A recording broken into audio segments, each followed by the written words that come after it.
लोगों को सिखा करके जाते हैं कि आज के बाद हाय हेलो छोड़िए और राधे राधे बोलिए, जिससे आपका कल्याण होगा। तो पूस के महीने में बैठ करके हम कथा किसकी सुन रहे हैं? सूर्य की आराधना का महीना। और कथा किसकी? राम ने किस वंश में जन्म लिया था? सूर्यवंश। तो सूर्य की उपासना का महीना और उसी सूर्यवंशी की कथा हम सुनने जा रहे हैं महाराज। तो माना जाता है इस पूस महीने में हमें क्या क्या करना चाहिए जिससे भगवान हम पर प्रसन्न होते हैं। तो विष्णु की आराधना, विष्णु की पूजा इस महीने अवश्य करनी चाहिए। आप वैसे करते नहीं करते पता नहीं, लेकिन माना जाता है कि शंख में दुग्ध लेकर के उसमें केसर मिला करके यदि इस महीने आप श्री विष्णु की और लक्ष्मी का अभिषेक करते हैं तो आपके जीवन में जितने भी कष्ट हैं वो खत्म हो जाते हैं। दूसरा, इस महीने में श्रीमद् भगवत गीता का पाठ अवश्य करना चाहिए।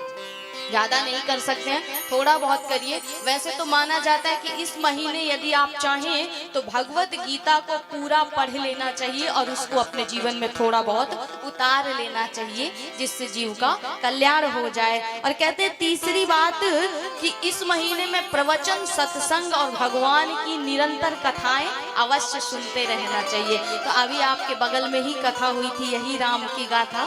यहाँ से कितनी दूर है? खन्नौदी। कनौदी कितनी दूर है यहाँ से? कितनी दूर है? गए ही नहीं, कभी नहीं गए हैं? खन्नौदी नहीं जानते हैं? जानते हैं कितनी दूर है? 12 किलोमीटर। कोई गया था कथा में? बाकी सब नहीं गए थे। राम ने मना किया था कि नहीं आना बिल्कुल खन्नौदी। भगवान ने तो मना नहीं किया था, बोले हाथ पैर दिए महाराज, लेकिन मन नहीं दिया भगवान ने। क्यों? बोले मन तुमने अपने से बनाया है कि हमें नहीं जाना है, इसलिए तुम नहीं जा पाते हो। तो मन की स्थिति ऐसी है कि वो भगवान की तरफ जाने नहीं देता है।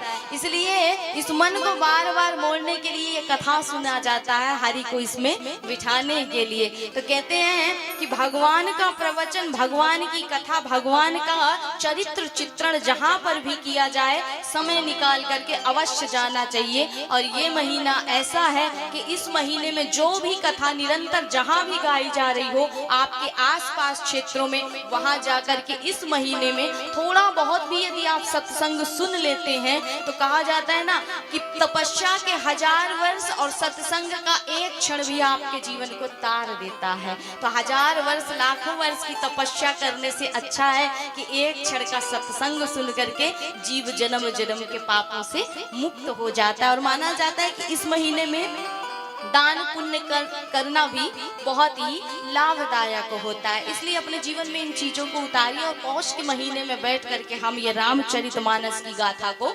सुनने जा रहे हैं। आज से प्रवाहित होने वाली ये रामचरितमानस की गंगा कब तक चलेगी?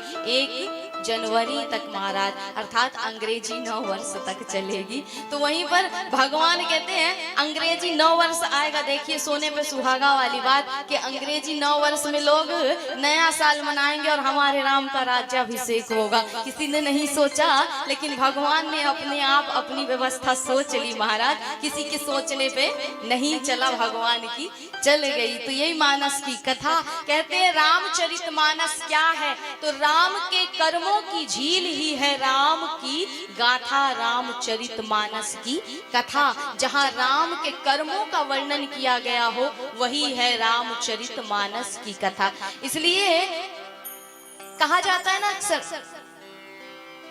कि हनुमान जी को बंदर मत समझिएगा।